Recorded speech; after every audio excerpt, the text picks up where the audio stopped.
Saya itu kan punya teman, ya kan, punya teman. Tapi iki nggak sampean tulung, Mbak. Ngomong iki yo gak sampean tulung. Orang ini tuh nggak sampean tolong, tapi malah sampean celakani. Ojo terus nuruti hawa nafsu. Ora nek lakone, ora nek ceritane dharma kon-kon manut karo wong direne. Aku ora kok sampean manut.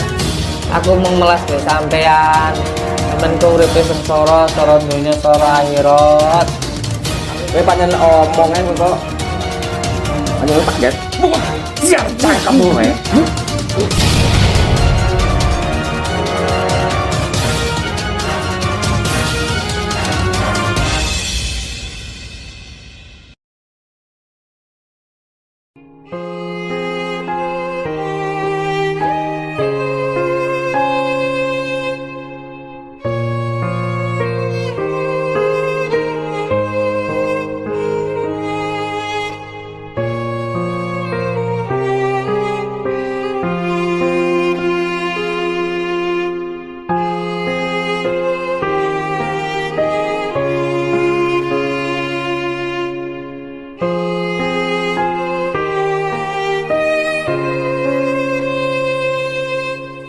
Dan saya berharap ada pelajaran, ada hikmah dari apa yang saya pertontonkan. Karena pada kenyataannya, pada hakikatnya dan pada kenyataannya, yang namanya dukun santet itu ada di tengah-tengah masyarakat.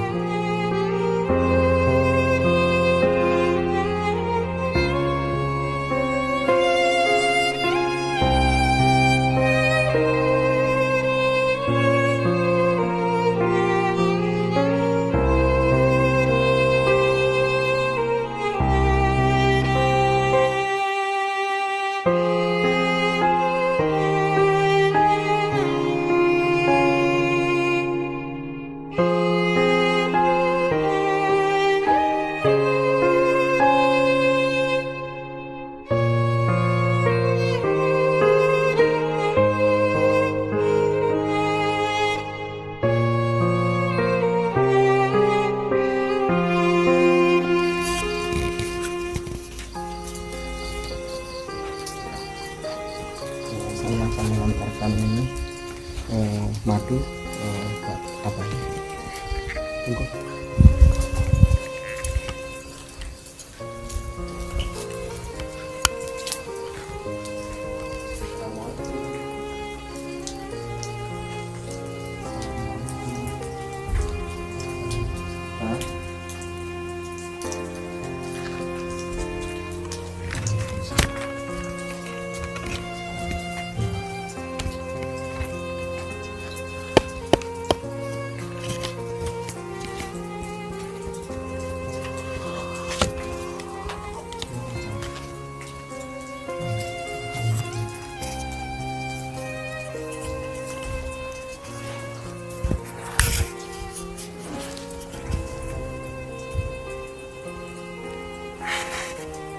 Ini saya bawakan madu.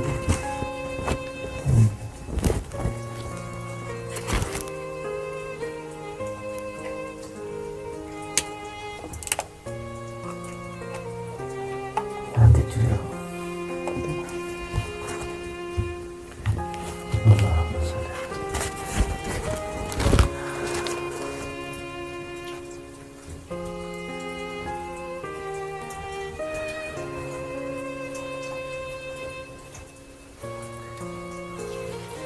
Ambil air yang saya tadai itu sama batunya baju.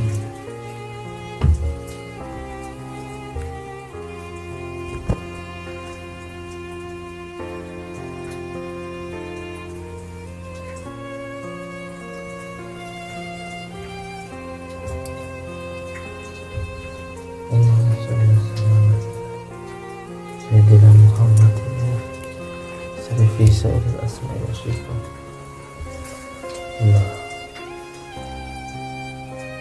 Kamu masuk.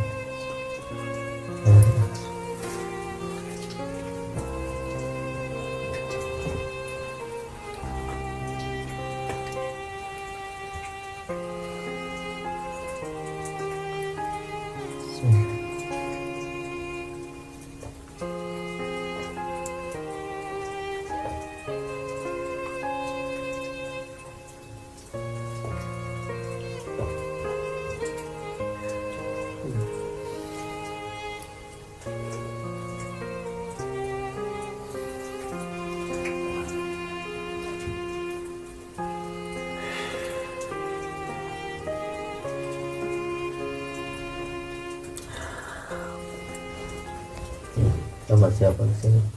Saya sendiri bro. Sengaja. Nggak tahu kalau saya lagi di sini. Nah, banyak kan kalau lagi horor ya pasti di sini gitu. Maksudnya hati itu terus apanya pasti ada di sini gitu. Makanya kesini membawakan madu. Oke. Karena dukun santet yang namanya Mbah Darmo ini kekuatannya menggunakan kekuatan angin dari bangsa Amar, bangsa jin Amar ini. Orangnya sudah tua dan tujuan kita sebenarnya bukan untuk membinasakan, tapi untuk menasihati. Ketika tujuannya baik, ya harus dilakukan dengan cara yang baik. Ini Mbah Darmo ini dukun santet yang sudah banyak menimbulkan korban jiwa. Tapi kita ketika berniat baik tidak boleh dilandasi dendam ataupun dilandasi kebencian, harus tetap dilandasi kebaikan. Yang sabar. Saya sendiri sedang belajar untuk sabar.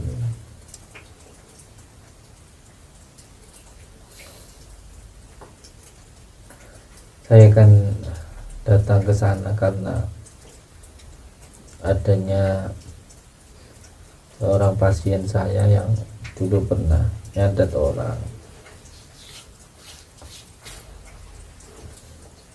sampai yang disantet itu kan meninggal.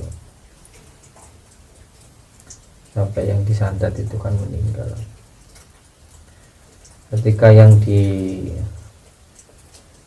meninggal, ini yang nyantet ini juga sakit. Makanya penyakit itu bukan hanya karena sihir,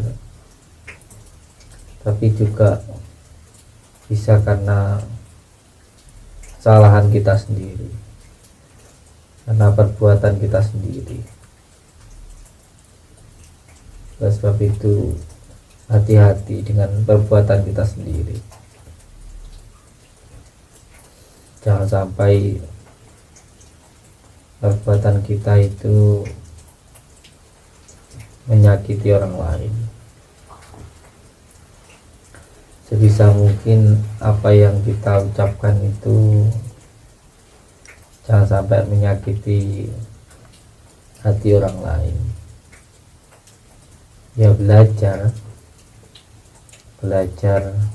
sedikit demi sedikit. Intinya kalau kita tidak mau disakiti, ya jangan menyakiti. Kalau kita tidak mau dikhianati, ya jangan mengkhianati. Kalau kita sakit, didolimi, ya jangan mendolimi. Kalau kita sakit, dicubit, ya jangan mencubit. Kalau kita sakit, ketika dibohongi, ya jangan membohongi. Kalau kita sakit, ketika diselingkuhi ya jangan menyelingkuhi. Kalau kita sakit dikhianati ya jangan mengkhianati. Karena apapun yang kita lakukan pada akhirnya akan kembali ke diri kita sendiri. Saya memang melakukan sesuatu banyak yang saya pertontonkan, banyak yang saya tunjukkan, tetapi niat saya untuk edukasi, niat saya untuk tontonan, untuk hiburan, supaya bisa mengambil ibrah dari setiap kejadian. Dan saya berharap ada pelajaran, ada hikmah dari apa yang saya pertontonkan. Karena pada kenyataannya, pada hakikatnya dan pada kenyataannya, yang namanya dukun santet itu ada di tengah-tengah masyarakat kita. Pada kenyataannya banyak orang-orang yang tersesat. Jika tidak percaya, bisa dilihat di berbagai macam tempat pesugihan, di tempat pemujaan, masih banyak orang-orang yang melakukan pesugihan. Bukan hanya ratusan, tapi bahkan ribuan. Di beberapa gunung tempat orang mencari pesugihan, di beberapa tempat orang melakukan pemujaan masih banyak. Apakah hal semacam ini dikatakan tidak ada? Pada kenyataannya ada. Jadi mau percaya nggak percaya, nyatanya masyarakat kita banyak yang melakukan, datang ke tempat pesugihan, datang ke tempat pemujaan, bahkan ada yang datang ke tempat dukun santet. Pada kenyataannya di masyarakat itu ada, dan itu sangat terlihat jelas. Makanya sedikit saya memberikan sebuah pelajaran bahwa jangan sampai ketika kita menginginkan sesuatu atau sakit karena sesuatu itu sampai melakukan hal yang dilarang oleh Allah. Contoh, ketika sakit hati, ya manusiawi, basyariahnya manusia biasa, sakit hati tidak apa-apa, marah tidak apa-apa. Yang penting jangan sampai melakukan sesuatu hal yang dilarang oleh Allah. Sakit hati tidak apa-apa, marah tidak apa-apa.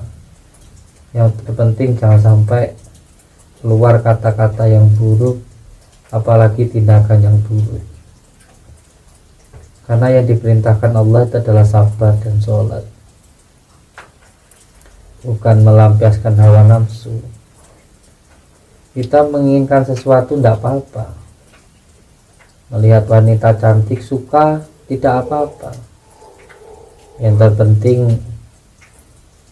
tidak keluar kata-kata yang buruk, menggoda, apalagi sampai memperkosa. Sukanya manusiawi, tetapi kalau keluar perkataan yang tidak benar, apalagi sampai berzina, itu akan mendapatkan siksa Allah. Kita menginginkan sesuatu tidak apa-apa, lihat mobil bagus, motor bagus, tidak apa-apa, sukanya tidak apa-apa. Yang salah itu kalau mencuri. Kalau sukanya terus pada akhirnya giat bekerja, itu baik.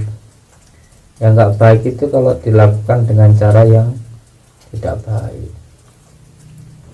Maka marah, suka itu tidak apa-apa, manusiawi. Yang terpenting tidak melakukan sesuatu hal yang dilarang oleh Allah Subhanahu wa Ta'ala. Jadikan keinginan ataupun kemarahan atau bahkan cinta itu sesuai dengan yang Allah perintahkan.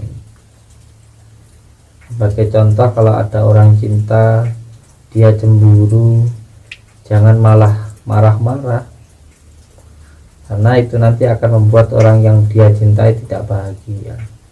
Seharusnya cintanya, cemburunya itu lebih ditunjukkan dengan kasih sayang, sehingga yang dicintai akan nyaman dan akan terus bertahan. Jadi yang paling penting adalah bagaimana cara mengungkapkannya itu dengan cara yang baik, bukan dengan cara yang tidak baik. Karena kalau ada keinginan, ada perasaan, jika dilakukan dengan cara yang tidak baik, nanti akhirnya jadi tidak baik juga.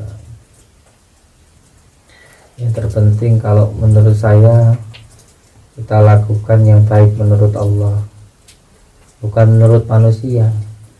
Karena manusia itu mempunyai pemikiran, persepsi sendiri-sendiri. Kalau pikirannya baik, maka persepsinya baik. Tapi kalau pikirannya buruk pun juga nanti persepsinya buruk. Jadi akan sangat sulit untuk menyesuaikan keinginan manusia, sebab setiap manusia itu keinginannya juga berbeda-beda. Jadi kita tidak akan mungkin bisa menuruti satu persatu kemauan manusia. Cukup satu saja, turuti kemauan Allah, maka itu nanti akan bisa menuruti kemauan semua makhluk. Yang terpenting dilakukan yang terbaik saja. Allahumma salli ala Sayyidina Muhammad wa ala ali Sayyidina Muhammad. Allahumma salli ala Sayyidina Muhammad wa ala ali. Allahumma salli ala Sayyidina Muhammad wa ala ali Sayyidina Muhammad. Allahumma salli ala Sayyidina Muhammad wa ala ali Sayyidina Muhammad. Allahumma salli ala Sayyidina Muhammad wa ala ali Sayyidina Muhammad. Allahumma salli ala Sayyidina Muhammad wa ala ali Sayyidina Muhammad. Alhamdulillahi Rabbil Alamin. Alhamdulillahi Rabbil Alamin. Alhamdulillahi Rabbil Alamin. Setiap perjuangan pasti akan ada cobaan. Setiap perjuangan pasti akan ada ujian. Yang penting terus berjuang di jalan Allah Subhanahu wa Ta'ala. Insyaallah besok malam saya akan kembali mendatangi Mbah. Alhamdulillah, Mbah siapa saya lupa itu. Cadar mohon.